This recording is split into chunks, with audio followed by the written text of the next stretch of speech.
It's time for Lefties Losing It. Let's start in Hollywood with hippy-dippy actor Woody Harrelson, who seems so likeable and chill, well, until you hear him say something this stupid and you realise he's just another hard-left, TDS-suffering vegan lefty losing it. I wish there were a way to get rid of that son of a and get in a great president, you know, but doesn't seem like that's going to happen, and I don't know how much he's going to continue to foment hatred. We have a guy running this country who has unearthed a lot of bigotry and a lot of racism, and it seems to be more virulent than ever. So, yeah, it's strange how it seems like we're going backward.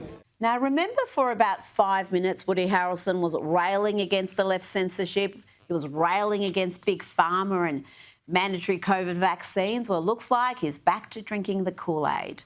Now, this next clip is delicious. Watch here as the co-founder of Wikipedia, Jimmy Wales, loses his mind when an interviewer seeks to correct his claim that he's the sole founder of Wikipedia.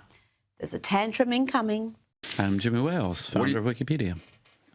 You're the founder or co-founder? Because I don't care. That's the dumbest question in the world. Really? Absolutely. There seems to be a dispute. There's no dispute. I don't care. So, yeah. Say what you like. It doesn't matter. Well, isn't that like when it comes to Wikipedia a problem? You know, what are the facts? Yeah. Well, it's not a fact, it's an opinion. So you can have whatever opinion you like. It doesn't matter. But for you, you're the founder. Can I just say again, it doesn't matter? I've answered your question 4 times.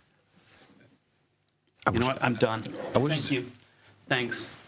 What's going on? It's stupid. Don't ask me stupid questions. How is that stupid? It's a stupid question. It was the first question. That's so wacky that I want to believe it's satire, but who can tell these days what's satire, what's real? Now to something that sounds like it belongs in a sketch comedy show. Here is the president of Venezuela, Nicolas Maduro, breaking into song, singing John Lennon's Imagine as he talks about rising US tensions. Oh, he's scared all right. Imagine us people. Mira, son jodedores, vale. Qué canción tan bella. La letra, para las más jóvenes, busquen la letra. What a beautiful song, he says. He tells the young ones to look up the lyrics. I mean, this is rich work from a brutal wannabe dictator. I'm no warmonger, but watching that, it gets me a hankering for some stealth bombers over Caracas. But for the record, the lyrics of Imagine are not inspirational. They're stupid. They're inane. They're a teenage girl's idea of profound. I did look up the lyrics just for Nicholas. Here's some. Imagine there's no countries. It isn't hard to do. No, thank you. I don't want to imagine that. Imagine no possessions. I wonder if you can.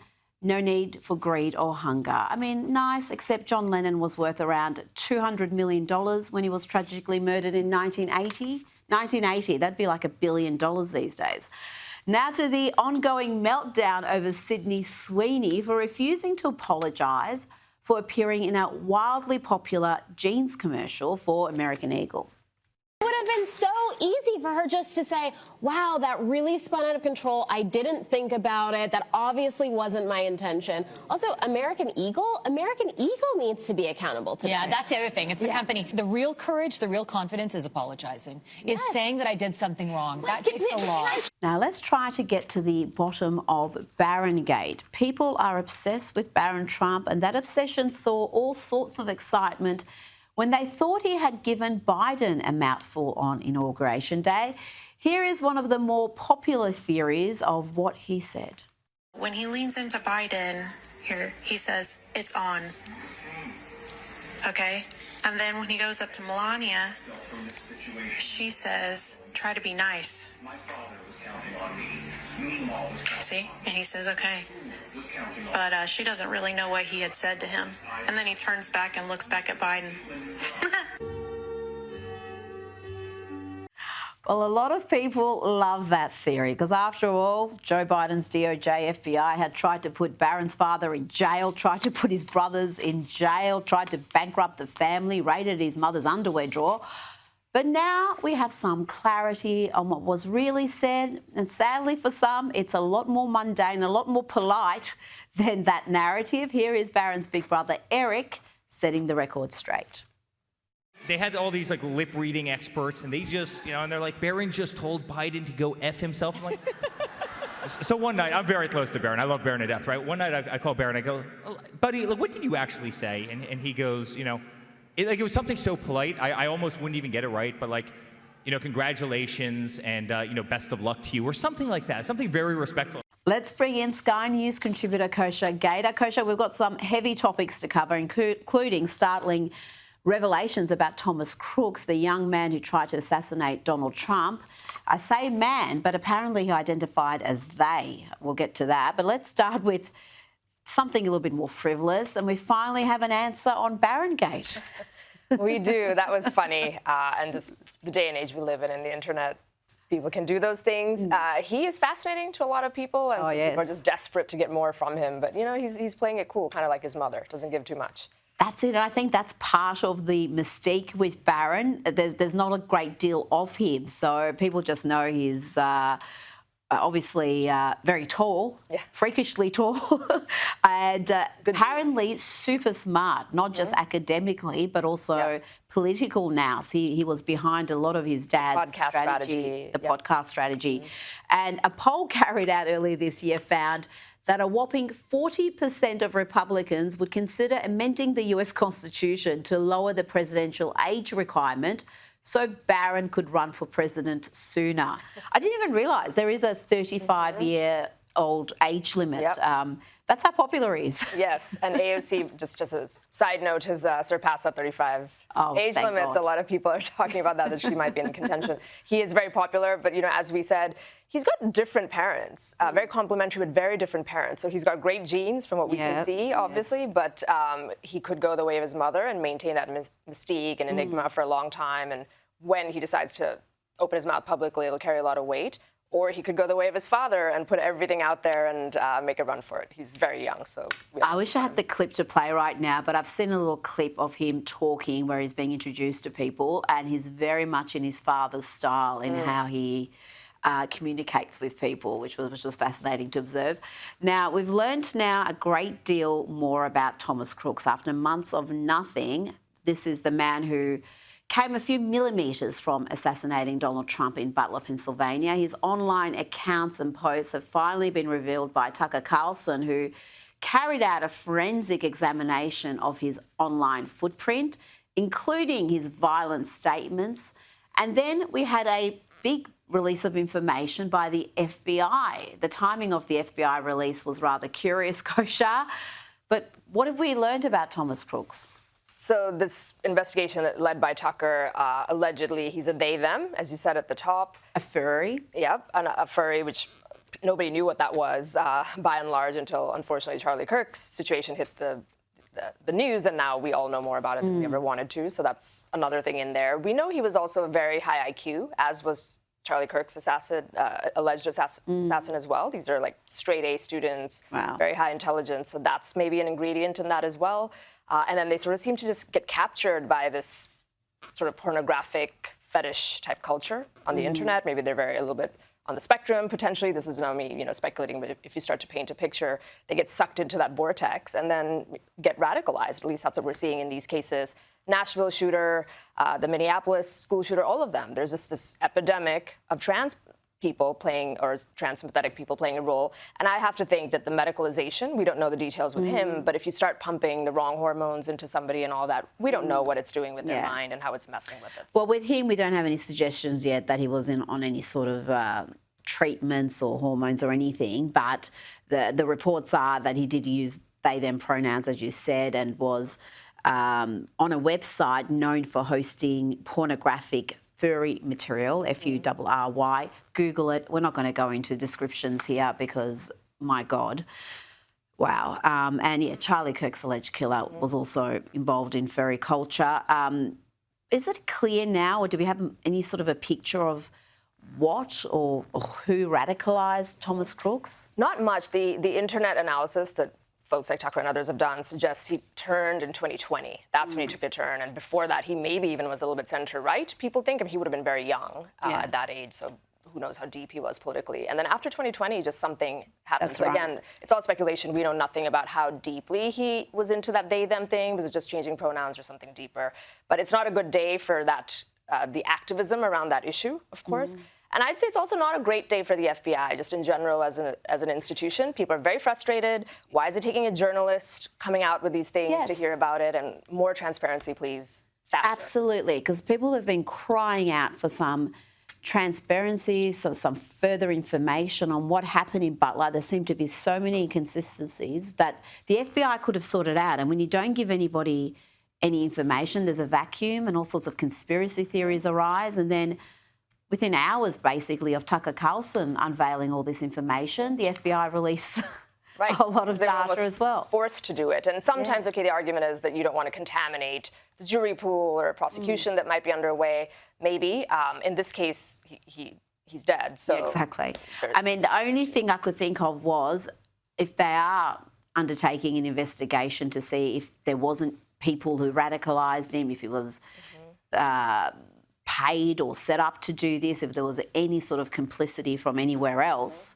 But we haven't had any news of that. The Daily Mail reports, you mentioned Crooks' political opinions changing. They report his views shifted dramatically left around early 2020. Crooks reportedly called for anti-Trump supporters to conduct terrorism-style attacks against US government buildings, and he even outlined ways to sneak a bomb into a government building and set it off before anyone can see you. So again, you see some of this online material, some of the things he was posting, and you wonder how he wasn't visited by law enforcement earlier. I mean, this stuff is extreme. Yes, and that is actually another thing in a lot of the cases in the Charlie Kirk case too. After the fact, you do see some chatter in these Discord chats or chat rooms or what have you.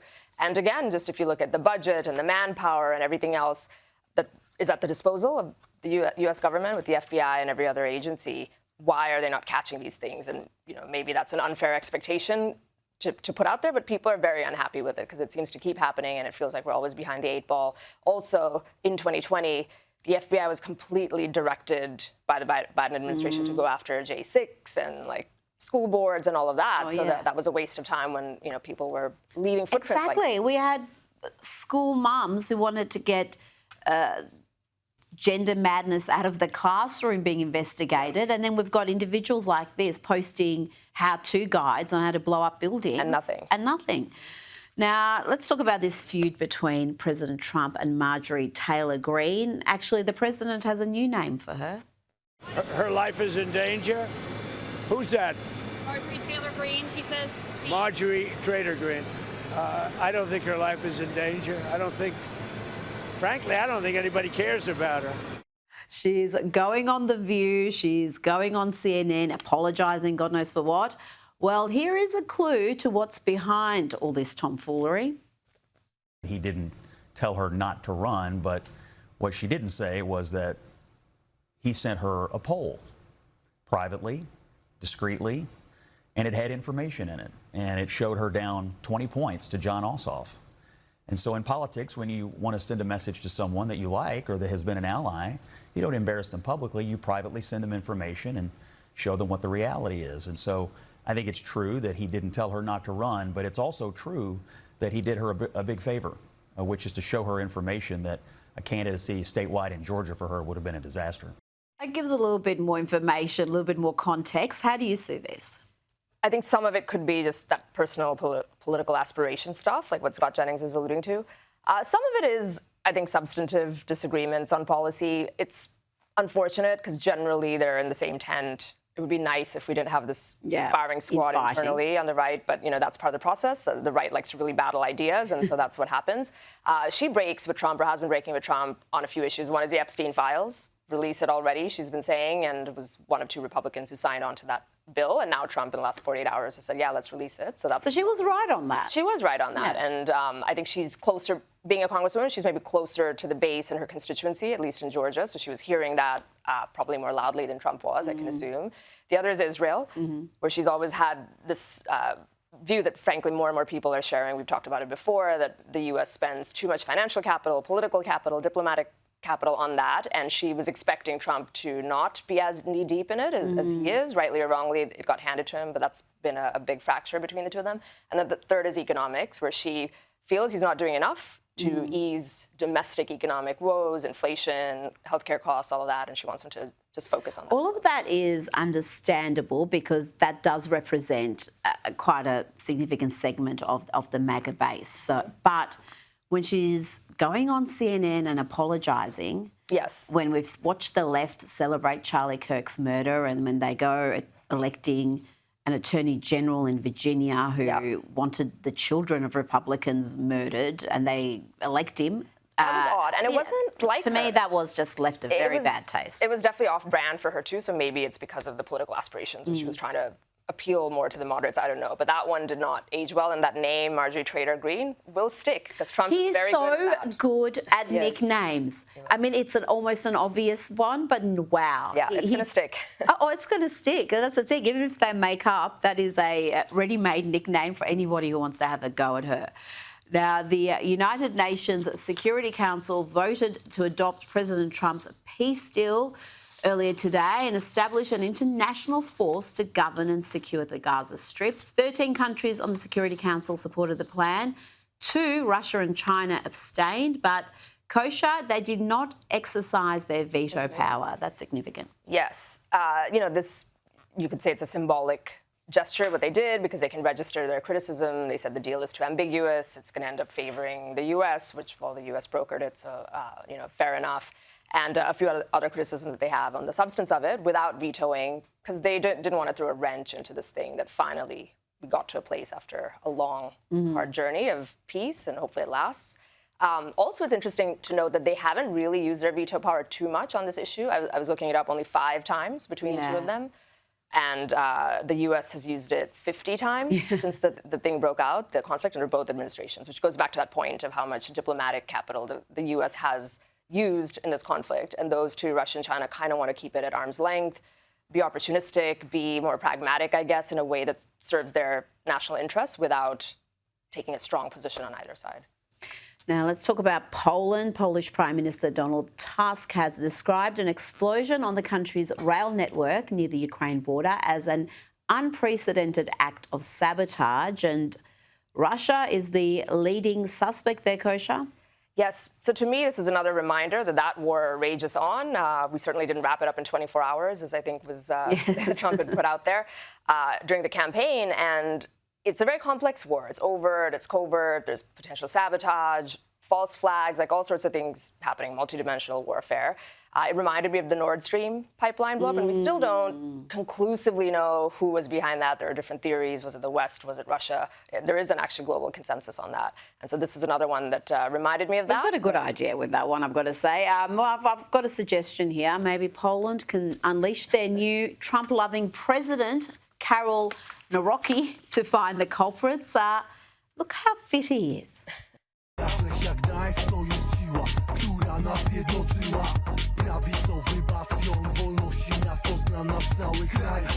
That's incredible. That's the Polish president.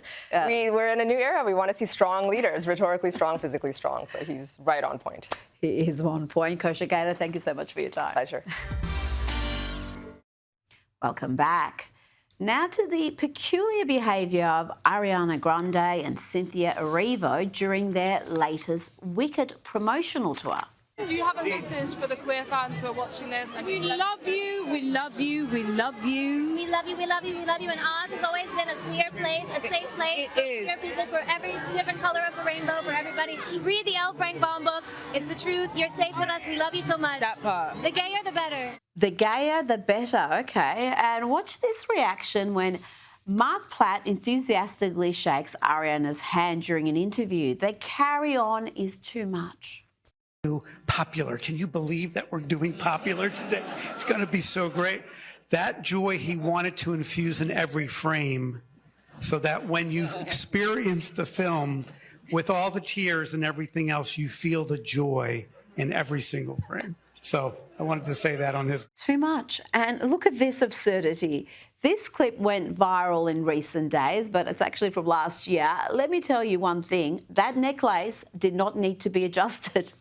A beautiful sistership that continues to grow and grow even through this press tour. Something's bothering her. She's going to fix something. I know. She's getting the fixing itch that Cynthia Erivo gets. It's not there. Oh, thank you. Yeah, because the thing is... Biggest pinch me moment for each of you on the set? Was it the day you arrived on the set or some special moment that happened? That necklace did not need fixing. You know, the only good thing about their Bizarro antics are all the parodies it has inspired, and I've got to say this is one of my faves. What we chose to do with the roles was something that I think that should be studied. Yeah. Where are you from? Dayton, Ohio. Oh my god. Oh my god. Oh my god. Oh my god. Dayton, Ohio. Did I say something wrong? It has been an honor to stand by Cynthia during this hard time. I mean, her battling cancer. Oh no, I'm just bold. No, I'm sorry, I'm actually a little hungry. Oh, she's hungry. This is, okay. We'll come back. Joining me now is comedian and host of Mind of Stein, Alex Stein. Alex, what is happening with these two again? Help me understand what I'm looking at. No, you're exactly right. The fact that she was like just, kind of manipulating that necklace in kind of a sexual way, I wouldn't be surprised if they have some sort of romance going on. I mean, they're talking about gay this, gay that. I mean, maybe they're gay. And if they are, that's cool. But it just seems like there's more than just co-stars in a movie, if you're asking me. It's just that they are just so weirdly excited about things that shouldn't be exciting, and just... there is just too much. There's just too much. There's too much that seems inauthentic.